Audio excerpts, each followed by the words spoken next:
To my dearest of Alice clones, from whatever vortex you might exist, from this tragic Cheshire comes the dynamic of the labyrinth. We must put an end immediately to these endless preconceptions. We must shoot down all error from the human mechanics which now pervade us. To the hip, to the knowledgeable, to the fanatic, none of this will come as a shock. But to the outside element, the ones accustomed only to the ritual of entertainment, those who look at the weirdo uprising with a dim mystification. If I am to be your tour guide, then I must also be your educator. It is a gutter philosopher you require, not a journalist bound to objectivity. We need to char up that grit, not flubber in the laws of the past. I will be honest to the sharpest apex, but do not chastise or aggrieve, for you now enter a free fall of eternal descent, which even Alighieri refused conjecture. The kaleidoscope basis of this manuscript will always hone in on the subcultures deemed punk rock, extreme metal, industrial, rock and roll, experimental. Still, this does not prevent me in any way from side missions outside these particular confines, because in the end, every freak is somehow connected to the overall grand schematic in my humble opine. Like Voltron, these sharply confined terrains link to create a monster. It is this composite leviathan which constitutes the quote-unquote counterculture. The assemblage of all conceivable fringe as one massive organic jigsaw. The nuts and bolts come in all forms, and the breadths of philosophies are panoramic and amorphous. Within every modern society, the fringe lurks substrata. All of us, no matter our vocation, are the byproducts of a deeply ingrained refusal. Every subculture has sprung from the sense that there is something horribly wrong, something deeply unhealthy going on, and that there is definitely a larger system of misery at play. The air of utopia is poisoned, as it were. In America, there are but two concentrated psychological lines which prevail, the herd mentality and the Wild West, so to speak. There's a quick fix, don't look too deep and silence the question's prepackaged reality in which we are indoctrinated from birth. Then there is the darkness, or the light, depending on your views, that vast gray area in which the general population only slowly and in marked places inches forward. The counterculture is the collective body of all who've strayed into that realm of infinite perplexity. The world of the big shiny prison is the reality of America. Here, in the apex of convenience and security, our bellies are full, our hide is soft, our suburbs are tidy and well organized, our terrain is landscaped, our structures Goliath, our culture is that of Walmart tribalism, our social court the shopping mall, the police are your friends, the priest your neurosis killer, the psychiatrist your handyman, work is good, God is great, and everything is plumb shit happy. To phrase the language of the gutter oh so eloquently, well, fuck that bullshit. Yes, my Mohawk laid-in scat champs, I'll tell you as sincerely as one can. There is a world which defines the brute propulsion of the first subculture we are to dissect. Anarchus. It's a Latin word meaning any time you act without official permission. Translated to English, this word reads anarchy. Anarchy and anarchism are not exactly the same thing. Anarchism is the attempt to formulate and apply a definitive structure or form, whereas anarchy reflects a mode of thought, or perception, or ambience, which the very word anarchist provides. Again, acting without official permission. Anarchy is the action itself, and a conceptual underpinning which is amorphous in nature. Unlike any other ideology, it simply doesn't have one. To claim oneself anarchist is to claim the position of a free agent from any system, to consider nations an illusion and the patriotism a farce, for the anarchist is by design a citizen of the world. The exact opposite of anarchist derives from another Greek word, politic, or politics. The root refers to man's relationship to and life in servitude of the state. To be political is to be a sentry of the establishment. To be an anarchist is to be apolitical, and anarchy itself is like a virus in the larger body, malleable and formless within every government, society, class, and culture. Anarchy is the acting through of any activity with the conscious realization that it is not an action intended for the strengthening or assistance of the state which the individual exists. A family picnic is by definition a state of anarchy because you are off the clock, so to speak. The act of shopping, of painting the nails, of leisure, of watching television, is by very definition soft belly anarchy. Therefore, it should be of no dispute that the spirit of punk rock is wholly submerged in anarchist thought. The entire basis of the underground is summed up by the phrase, do it yourself. DIY is the mantra, which is mainline anarchy, building your own reality, starting your own band, zine, label, creating underground house venues and refusing to pay taxes. Squatting, hustling, running amok as gypsy land pirates. None of this is rooted in a compulsion for violence, but rather as an outcry of individual passion. the bleeding heart, so to speak. We now speak of the punks. Skins, crusts, skaters, surf punks, greasers, straight edgers, vegans, scumfucks, the deftly unclassifiable. In this wing of the counterculture, you have a huge mass of differing opinions. In this, people are extremely cool about everything, like Rick James cool, or they are pretentiously fickle about every minute detail. Here you find the most panoramic view of politics and music. There isn't a punk alive that doesn't claim knowledge about some government conspiracy, nor will you find any true love of authority. It's a fanatic escape attempt from the rule of the machine, forever at odds with a materialistic clean-cut existence. Nothing is more comedic, more ridiculous and laughable to the punker than the worldview that a man such as Curtis 50 Cent Jackson embodies. In mainstream view, these scurvy rogues are seen as the epitome of music entertainment. Big money and hot bitch hustlers, diamond-plated rims and pistols, MTV cameos and dollar bills, y'all. Far and wide, from sea to shining sea, that mentality is the laughable dunce crown in punk rock. Whereas a high roller nightclub pimps $1,000 bottles of Citron and sheepish patrons exude designer fashions, the seedy punk dive celebrates $1 Pabst drafts, lets you bring your dogs inside, has no dress code, allows you to paint pictures on the tiling and slap bumper stickers everywhere. I shall put it this plainly. If someone from G Unit were to show up in a limo flashing all the commodities in the world, they'd be laughed out of Dodge. Punks admonish their standing as the refuse of the world. This gutter pervades life, best described as rekindling the one long abandoned in childhood, returning to that magic but going deeper in, architecting a new world from its murky lagoon. Thus, punk is a seed endlessly germinating, growing profusely amidst a universal sense of boundless adventure, and none perhaps have more sense of adventure than the crusty, the dirtiest, dingiest, most fanatic guardians of that resurrected ideal. The crusty is the closest thing to a land-based neo-pirate you'll ever find. They are essentially street kids that have discovered freedom in disowning everything. Literal hobos, all on a wild mission to overthrow culture from their livelihoods. Hitchhikers, train hoppers, panhandlers, dumpster divers. They often travel in small, tightly knit groups before they get to the designated cities in which the black flag has been raised. They form in packs and hustle the streets, sleeping in parts or cracking the street system until they know how to get free food, shelter, money, medical services, clothing. They are commonly known as crust punks, squatters, scumfucks, scumbums, or the like. When the tide suits them, they are ultra-communal. Everyone shares what they own, especially drugs and booze, if they're the drugs and booze kind. They are united in their perpetual self-destruction, if that is so their jib, and have an overwhelming hatred of squares and clean cuts in general. Some have been on the road for up to 10 years or more. But many are fresh crops who seek themselves for a few years before finding something solid, whether due to burnout or physical collapse. They live fast and burn like a tide of seasonal locusts. Those who die young are eulogized in the crust folklore. Legends are spread like fables across the world. In other words, his name is Robert Paulson.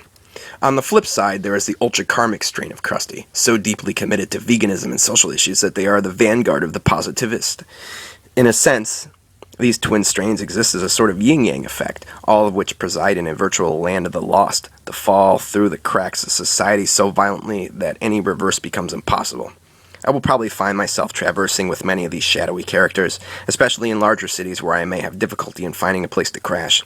There's always a squat somewhere, always a way to get some food, and plenty secretive avenues that can be explored as long as you dangle a 40 ounce of King Cobra in someone's face.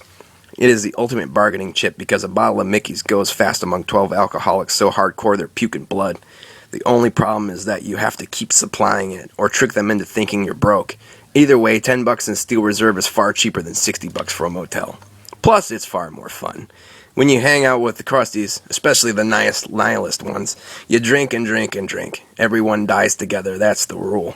You also have to earn their respect or stay up until you're the last one to pass out, because if you make the fatal mistake of falling asleep while everyone is at their liver annihilating prime, you run a risk of beer elf danger. Expect your clothing to be sewn together with dental floss and your face covered with magic marker, David the Gnome style. The skinhead is the antithesis of the crusty. Skinheads are not neo-Nazis, as this confusion is simply the outcome of media disinformation. Neo-Nazis do exist, but they can be found in any subculture regardless, albeit the vast majority condemning this fascism and violently drumming them out. Real skins are for the most part sharps, which stands for Skinheads Against Racial Prejudice. The skinhead thing was a wholly black movement which originated in Britain. Jamaican African immigrants worked mercilessly on dockyards and shaved their heads to avoid lice, in the process gaining a specific look with Lonsdale boots and suspenders. They were the working class backbone of the UK and established a unified underground and filthy taverns on the outskirts of London. The centerpiece was always Oi dancehall music, a component of reggae. Oi eventually crossed all racial boundaries, developed into ska, and was imported to the United States and other areas of Europe. In the late 1970s, it really began to explode alongside punk rock's growing phenomenon. Skins are for the most part heavily nationalistic and pride themselves on their blue-collar position. Strongly tied to the bonds of family and friends, they live a disciplined, clean-cut way of life. But they also drink like fish and have a nasty belligerency in humongous gatherings. On their own, they can be quite amusing, though. The destructive crusties pride themselves on their knuckle scar tissue as well, but they mainly just fight each other. The crusts are fanatical about their separation from society and would rather bleed to death from a stab wound in a gutter than degrade themselves by snitching. Society is not an option except as sheep to con and tax. The clean cut to a crusty is that of an infidel to a Muslim. Crusties and skins are highly secretive because they are targets for law enforcement. If you ever get pulled over or spotted meandering with a crust or a skin, be prepared to be searched, if not shook up or arrested over a bogus charge. Skins, however, are friendlier to authority personnel in general because they stand for the middle-class structured lifestyle. They can talk most cops out of anything, so long as there's no rum in their belly. The straight edger is the antithesis of the destructive crusty. They maintain the unity and discipline skins have, but straight edgers derive their name from a zealous refusal to use drugs in any form. Many are so fanatical they won't even touch caffeine, are sharply against prescription drugs, and some even pride themselves on absolute celibacy. Skins and straight edgers get along in theory, but rarely in practice. Since skins are notorious working-class drunkards, this creates a condition that can be described in following terms. The straight edger band brings their associates out to a show. Unbeknownst to ideology, amidst the performance, a tanked bulldog tries to force a shot of whiskey down one of their throats. As he believes totally in his cordial offering, said wasted skin won't back down, and when insulted, blabs something that crosses the line. Thus an eruption of chaos split evenly down ideological lines, and a big, hairy mess to be sure. The term straight edge originally from Ian MacKaye, the vocalist of Minor Threat, the legendary Washington, D.C. outfit from the early 80s. MacKaye was notorious as the godfather of straight edge nucleus, sparking off independent cells throughout the nation. MacKaye wasn't a harder core than thou tough guy. He was a fairly laid-back individual that watched too many go down in a cocaine fireball and wanted to set something positive in motion. Still, for all the positive nature of the straight edge ideal, there are some terrible mutant strains bridging from the original virus. Straight edgers are of three general types, I've found. The first are those who chose their path after witnessing too many horror stories. They are usually straightforward guys who don't push their views on others. Look at their preferences as a form of dietary choice. The second class is in the moderate to extremist range of ultra-leftist politics. This is where the harder core than thou pathology begins to seep in, the veganism gets trumped to fanatical levels, the celibacy unfurls.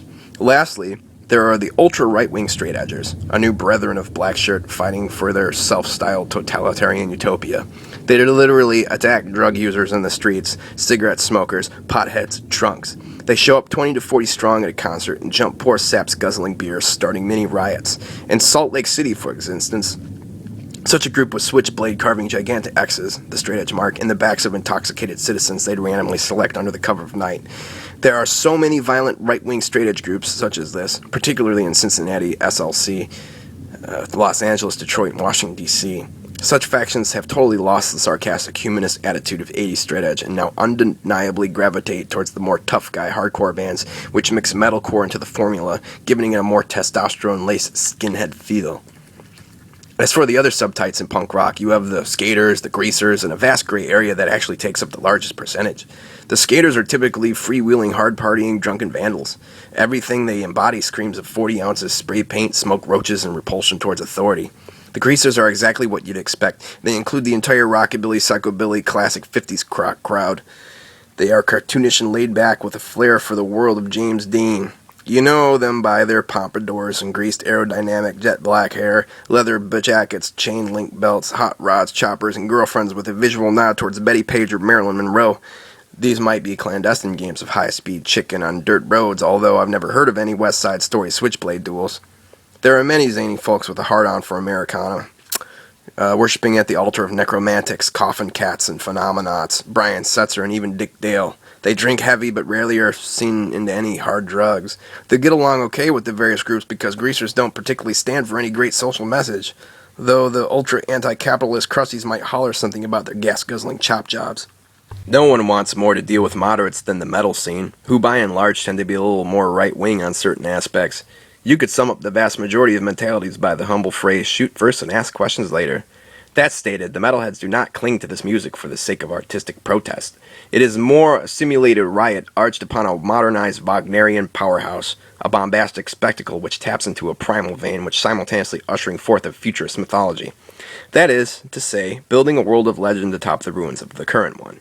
That's why the term metal god is appropriate. This fascination with a new order, a loose hierarchy built on the premise that we, as a cultural phenomenon, are building this new mythology, a modernized canon of Roman gods in the shells of contemporary men. That sentiment isn't all-pervading, although it is an undeniable undercurrent which is also symptomatic in punk rock as well. Stripped down further, avoiding the idealistic hubbub, most just want to rock. They want to fling themselves insanely through a whirlpool of bodies. They want to oogle at pyrotechnics, share communal fascinations, have the darkness they feel presented multilaterally as not to feel so damned alone in a material society stripped of magic or meaningful purpose. Thus you have heavy metal in all its form, the fang-bared, blunt, unapologetic, yet heroic and fascinating sibling of punk, manifesting itself through a complex web of styles like grindcore, funeral doom, death metal, power violence, necro, Viking, thrash, black sludge, endless variations and combinations of limitless subgenres. Each subgenre has their own variation of mentalities, although rarely as opposed to one another as the punks tend to be. Politics are of course engaged upon in lyrics and physical art, but rarely to the point of shoving it down anyone's throats. Metalheads generally want to get hammered, slam into each other, party with brethren, consume horror cinema, communicate a purest love of music, and leave the constant political diatribes to another location. They don't feel the need to dental floss their clothes together to fight the mass marketing of corporations. They don't care the liberal intricacies of political correctness. They don't want anyone to bitch at them for eating a hamburger, nor do they give much a hoot about straight-edge fanaticism. There is a straight stereotype known as the Beavis and Butthead syndrome, in which the outside world sees only this vague Wayne's World mentality. There are, of course, plenty of cerebros, morons in metal, but idiots constitute themselves in all walks of life. In reality, the smartest people I've ever known have all been into extreme metal, or at least understood its value and importance. Those deeply involved stay far away from mainstream tours, don't watch MTV, don't listen to the radio. The Beavis and Buttheads of the metal world will always be marked by their assumptions that everything has to be brutal, and everything non-knuckle dragging is quote-unquote faggot shit.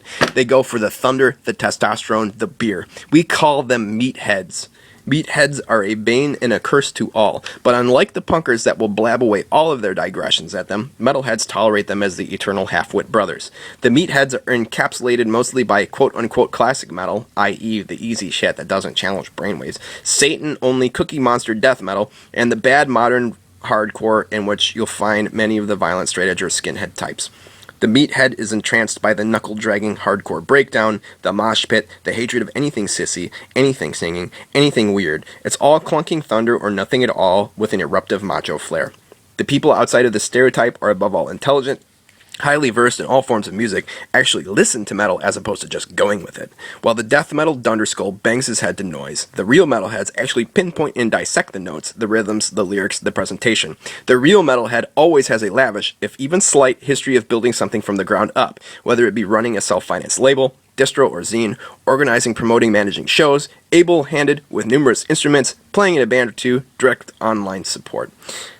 The authentic underground metal scene is generally comprised of musicians playing for crowds of other musicians, random freak collectors or fans. No one is interested in money. It's a brotherhood with a unity far tighter than the punk rock crowd, who for the most part are too busy fighting each other like children. Excluding the greasers, of course, who have no shame in blaring Celtic frosted top decibel. Although they enthusiastically agree on their mutual distaste for gangstas, preps, jocks, and authority personnel, the main rub between punk and metal comes down to a few basic factors. First, Metal is intolerant of that which is intolerant of it, and it wastes no time accommodating outsiders.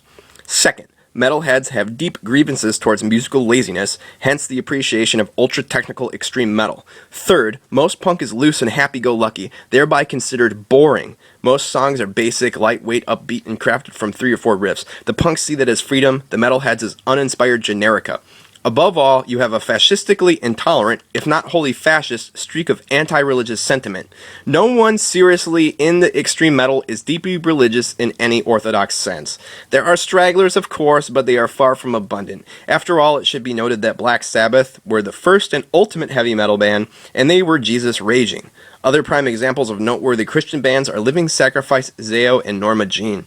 However, for the majority of the metal scene, organized religion is a classic target, and the truly Bible-thumping are a superfluous minority. Most who claim Christian positions view Jesus symbolically, artistically, or confide a kindred spiritual link. They like the idea of it, per se. They are very few that take it word for word dead serious. The metalheads are almost unanimously opposed to Christianity, as well as Islam and Judaism, for the following reasons. First, there's a deep-seated belief that religion is absolute.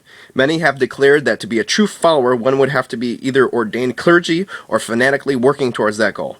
Anything else is seen as hypocrisy, and no one can dispute that the life of the convent does not coalesce well with a packed, rowdy club. As a random longhair once bluntly remarked, you can't just pussyfoot around with religion. Either you're in it all the way, or you're just a blatant poser. Secondly, there is a lengthy historical record of repression under the aegis of the Church, i.e. the Crusades, Charlemagne, Torquemada, etc., which, though now expurged, would certainly have been inflicted on the modern underground community. And that goes for punk rock as much as it does metal, or just the counterculture in general. Third, religion in itself renders all reality into a stark black and white in which no gray area exists, thoroughly promoting a clearly defined, authoritarian view of reality under the parameters of Scripture. In this, a great wealth of scientific evidence is wholly dismissed. Most importantly, the bottom line is the unavoidable conclusion that if you disagree with the views of the religion, that if you don't submit, confess, or convert, then you will be imprisoned in a lake of fire and tortured by demons for all eternity.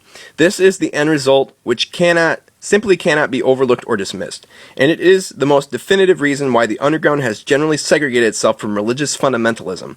That much said, I don't feel the need to comment further, and it should be obvious that this intolerance in the metal scene comes from individuals having religion violently imposed on them. Punks generally think that all religion should be dismissed in one big hurdle, and to even piss around with the occult is an all-out joke. The metal scene accepts the overkill of it fully, if only as the backdrop to a stage show evoking Samhain rather than a Church of Satan rally. For the most part, it's all Halloween, although some engaged in this occultism are violently anti-Christian.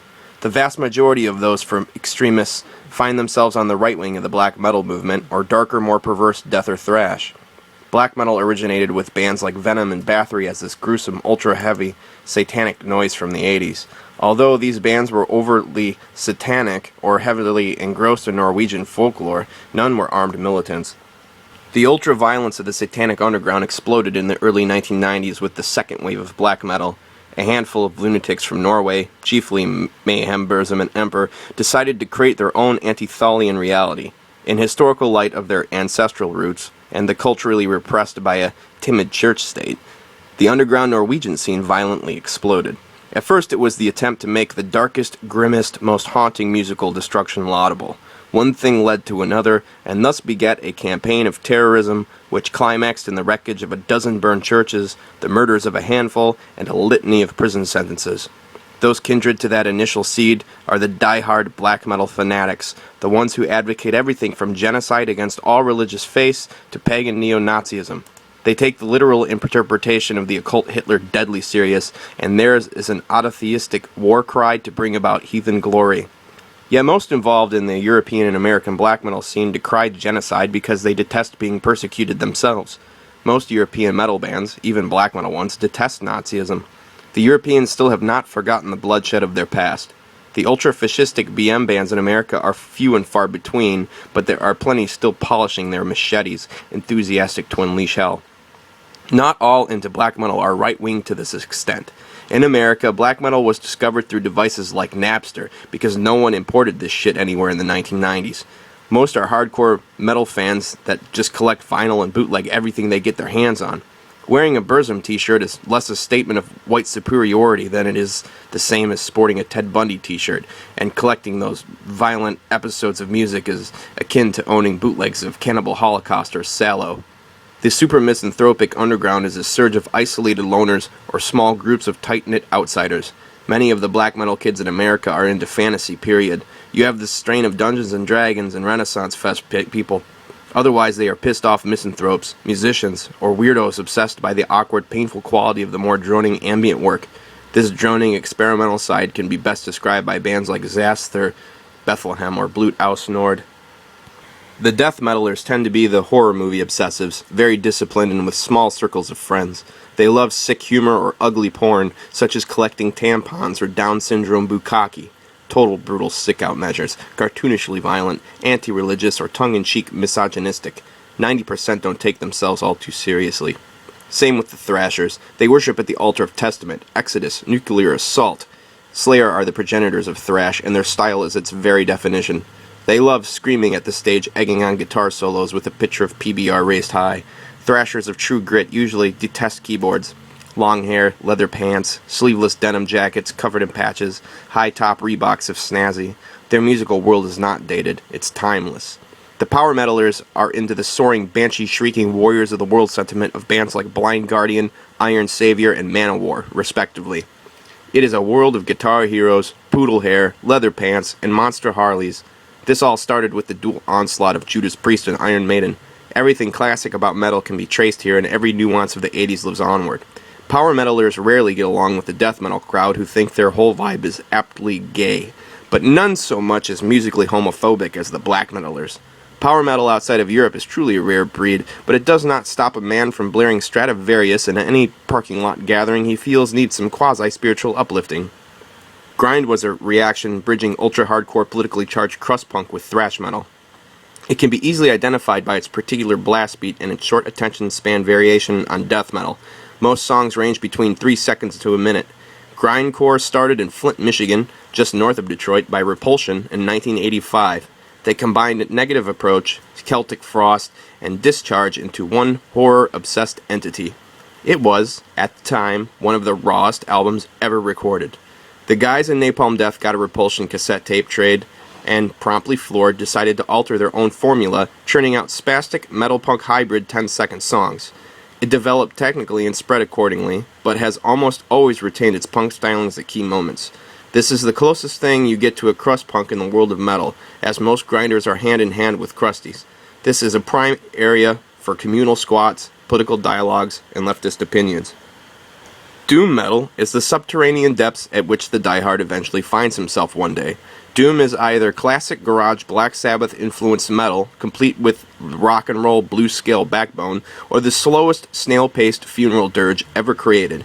Doom can be highly complex, but it's always dreary and medium-paced at best. Some Doom bands have songs ranging up to 30 minutes, encapsulating minimalist drumming and 2 or 3 riffs that drag on forever. Truly effective Doom metal sucks the life out of you harder than watching Gummo 50 times in a row. Most into Doom are surprisingly big grindheads or gravitate towards the darker, more experimental black metal for its coldness and distance. It's all connected to one extremely polarized head trip. The metalcore and tech crowd come from a bridging of newer styles towards the end of the 1990s. Metalcore is basically hardcore with a diverse spectrum of influences thrown in, like thrash, death, and prog. All-out tech metal, or math metal, is the sound freak we practice 8 days a week, so complicated your head explodes style. It's newer and thus hated by the "you're a poser" death, black, and thrash heads. But any musician, be it a blues artist or to a symphony conductor, appreciates the jaw-dropping complexity of the often jazz-based fusion rhythms. Tech is the most disciplined metal outside of death, and is truly a 21st postmodern century variation of it. Tech metal is traced back to early Dillinger Escape Plan, with newer bands like Between the Buried and Me and The End upping it to the next level. The repulsion of tech metal, consequently, is a generally unknown Seattle band named Swarming Hordes, who in 1995 released the first album of its proto-genre. Since metalcore and tech have become mainstream with bands like Unearth, all that remains in Job for a Cowboy, there's a huge influx of hipster metalers that wear tight pants and have girly emo haircuts, lots of blonde streaks, this weird offspring of the YouTube generation the old guard don't really understand but pretend to. And these kids have infiltrated to the point where all the old metalcore bands, all of whom maintain the DIY of punk rock, are abandoning their old styles, having a sea of clone bands before them, this vastly confusing apparatus. It changes things. It's kind of a mess right now, honestly, and it seems everyone is jumping ship to play old-school thrash, doom, or crazed experimental styles. The trend will die, as they always do, and all the underrated, overlooked bands like the Nain Rouge, Psyopus, and Signs of Collapse will go down in history, wholly accepted by the Rock and Roll Hall of Fame and pimped through tourist shops alongside Ozzy toothbrushes and Jimi Hendrix coffee mugs. The industrial scene is a different vibe altogether, though. America has never truly embraced the tank-rousing street war digital hardcore that Alec Empire has busted out with in Germany with Atari Teenage Riot, or the truly bizarre Warhol-esque drug freakout zone that Throbbing Gristle pulled off in the UK. Instead, American industrial has mutated into this kind of hedonistic dance utopia where metalheads, punks, and electronic music junkies coagulate at 3 a.m. wearing devilish suits and ties while half-naked freak dolls are led by the chain of a dog collar whilst electrical tape covers up their nipples and thingamaboobers. It is the future of postmodernity that Marquis de Sade cranked to in solitary confinement. When a live industrial band such as VNV Nation or Skinny Puppy comes through a territory, the traffic will change to another venue, but the great mass of freaks will always flock back to the seedy club that has been designated as the outpost. Expect pure darkness, candlelit atmosphere, The Cure, EBM, shouting alcoholics, rivers of booze, some fine hush-hush white powder guzzling up a nostril or two. The industrial scene is both a fuck frenzy and the ground zero campaign of all dramatists who live out their Anne Rice-flavored romanticism, complete with interpersonal goth legends that increase in magnitude with every passing solstice. You'll find the worst of them feeble and begrudged in a shadowy corner, sobbing their vulnerose anguish, while gazing at a dried dead rose, railing for attention with some lame tale of a half-hearted suicide attempt. The goth industrial cloud is not to be confused with the ravers. Ravers are more like dance club people promoting a hedonistic celebration of life. There is a core vibe of humanism and communication, a fanatic push to fuse the body and soul. As with metal, you have those who actually listen to the electronic music as opposed to going with it. When actually investigated, the electronic format is limitless. The repetitive nature of the more brain-dead loop-based trance and house has given a negative connotation to the genre. Punks and metalheads almost unanimously hate DJs. They generally don't consider it an art form and grumble stereotype lines like, "Pick up an instrument, you fraud." I personally consider disc jockeying an exercise in clever editing, which is an art form in and of itself, as well as the ability to sculpt the ambience and psychological permeation of a dance floor as the conductor would a symphony. It is a very careful balancing act and takes a great degree of talent, but the DJ is not a musician. Plus, the ravers are not as deviantly sexual. The industrial crowd wears their S&M leavings on their sleeves. The ravers are more peace and love, not let's whip each other in a dungeon setting and go apeshit kinky with straight razors. While the dance floor can be quite aphrodisiac, the problem is when you finally get home at 6 a.m. and are actually in the position to have sex as opposed to making it on some fucked up torn leather couch in the middle of a warehouse. The guys are so strung out from coke they can't pitch a tent, and the girls are so drained from ecstasy all they want to do is cuddle and dance around a living room until they pass out from exhaustion. Either way, it's a nightmare. So where do I fit in? I'm somewhere in the middle of it all, with my own extreme views on everything. My people are generally the moderates that devour film and literature, who collect vinyl and blab weird stories until 5 a.m. Depraved sex hounds and the bombastic radicals will still heed the common sense. I'm too dirty to be a skinhead, although I believe in their discipline and unity. I do not see the blue-collar lifestyle as something to fight for, just another bane and curse to overcome. Though a sort of anarchist, I am no Molotov-chucking one either. I support free market economy within fair standards, and I believe that the government should exist as a moderate form of democratic state socialism, whereas its goal is to actually benefit its citizens, as opposed to cannibalistically exploiting them like a cannon fodder battery supply. But again, only in the most minimal sense possible. Still, I think it'd be perfectly appropriate to mention that I am, of course, a pirate and an outlaw. Although I believe how a government should be in theory, I still don't give a fuck. I'm a criminal, as any sane man is. How can one subdue themselves in light of the ghastly policies of the machine? I actually enjoy taking a shower at least every 3 days, unlike the crusties who enthusiastically sleep in dumpsters, priding themselves on the absolutist rejection of hygiene. For the nihilist crusty, I am too clean-cut and organized, if you can even really call it that. I'm too abrasive for the politically correct crowd, yet I have no qualms against playing bongos with a bunch of hippies in the park. Still, I find myself offending all with my political views, and challenge meathead quotas. I'm quite vocal about what I think is rude, uneducated gibberish. I won't shut up and never will until they steal my vocal cords like kidney thieves in the dead of night. I enrage, I insult, I do spastic cartwheels. I take great pride. As Monsieur de Sade once said, kill me again or take me as I am, for I will not change. I'm a freak. A proud one of a long-dead quasi-nationalism that rose from the concrete of East Dearborn in 1994.